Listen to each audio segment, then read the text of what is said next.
특수교사 무죄 판결 탄원 기자회견을 시작하겠습니다. 2심 재판부에 세 가지 요구를 하고자 합니다. 첫째, 대법원의 판결과 같이 교실 내 제3자에 의한 무단 녹음에 대해서는 엄격한 사법적 판단을 요청합니다. 다음은 기자회견문을 발표하겠습니다. 지난달 1일 수원지방법원은 웹툰 작가 주호민 씨 자녀 아동학대 혐의로 재판을 받은 경기 모 초등학교 특수교사에 대해 교실 몰래 녹음을 증거로 인정해 유죄를 선고했습니다.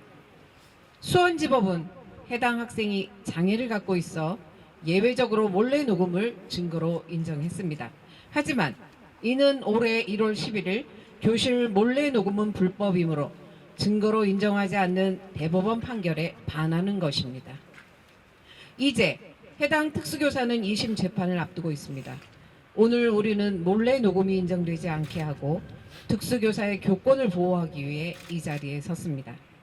전국 2만 6천여 명의 특수교사, 아니 전국 50만 교원은 교권이 무너진 교실이 이제는 불법 녹음장으로까지 전락할 위기에 놓인 데 대해 참담한 심정입니다.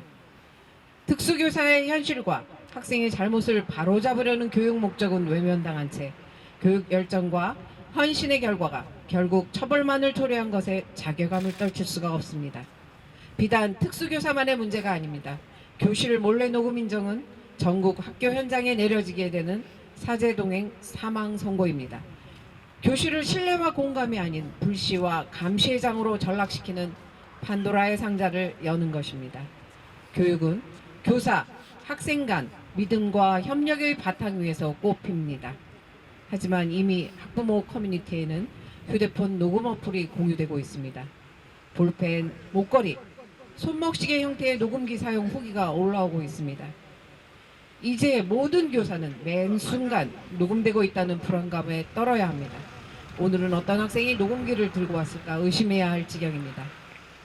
휴대폰과 스마트워치를 다 걷어야 하나 고민해보지만 답이 없습니다. 학생도 몰래 녹음의 타깃이 될 것입니다. 자녀의 학교 적응을 염려해 쉬는 시간 화장실에서 나눈 대화조차 녹음될 수 있습니다. 그리고 사생활 노출과 학폭 신고로 이어질 게 분명합니다. 이런 교실에서 정상적인 교육이 또 교우 관계가 가능하겠습니까? 몰래 녹음이 인정되는 명확한 기준과 사회적 합의가 없다면 예외적 몰래 녹음은 인정하지 말아야 합니다. 그 기준이 모호하면 학부모와 학생에게 몰래 녹음이 얼마든 가능하다는 잘못된 시그널을 줄 수 있습니다. 장애 학생은 다 된다는 것인지, 특정 유형과 수준의 장애 학생만 된다는 것인지, 어린 초등학교 1, 2학년은 된다는 것인지, 아니면 학년에 관계없이 인지능력, 표현 능력이 떨어지는 학생은 된다는 것인지 등등 너무나 모호합니다. 그 틈을 타 몰래 녹음은 면죄부를 받은 양 횡행할 것입니다. 결국 소송과 법원 판결로만 하나씩 예외가 만들어지는 것이라면 그 오랜 기간 교사가 겪을 혼란, 고통을 고려할 때 너무나 무책임합니다.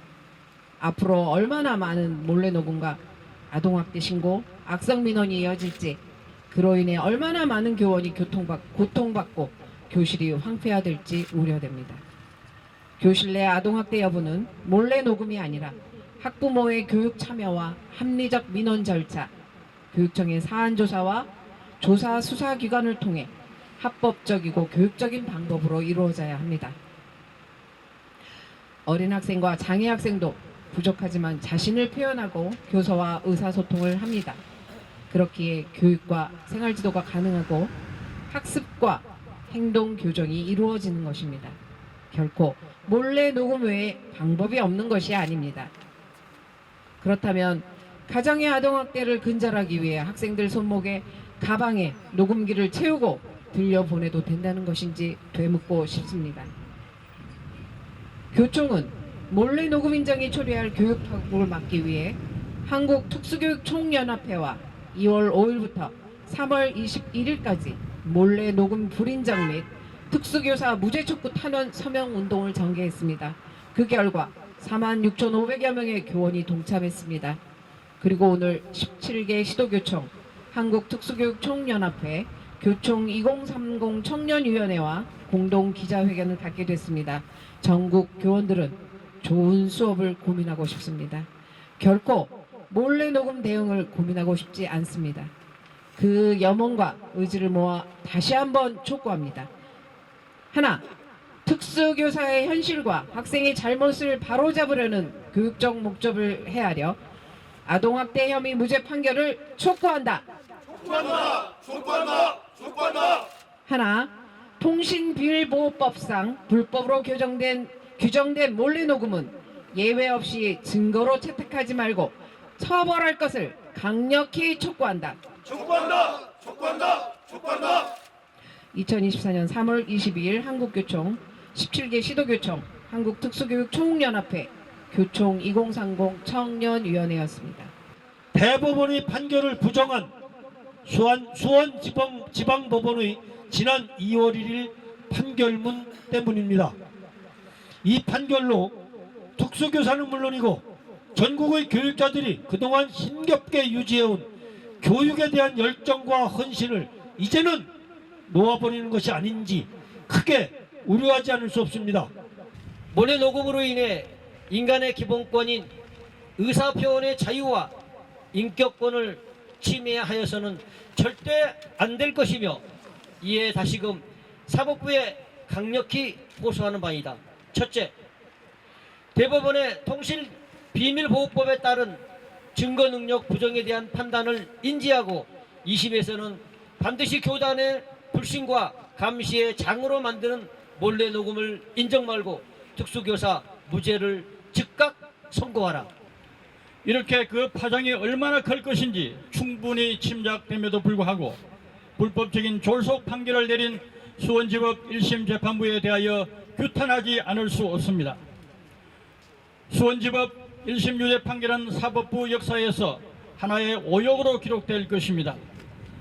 따라서 2심 재판부만큼은 사법기관 본연의 역할을 제대로 해주기를 기대합니다. 저는 특수교사로서 교육 현장에서 우리 장학생들의 교육을 위해 최선을 다해 노력하고 있습니다. 존경하는 재판장님, 어려운 여건 속에서도 장학생을 사랑하고 열정과 헌신을 다하는 전국의 특수교사들은 물론 몰래 녹음에 노출된 전국의 교원들은 수원지방법원 판결에 크게 우려하고 있습니다.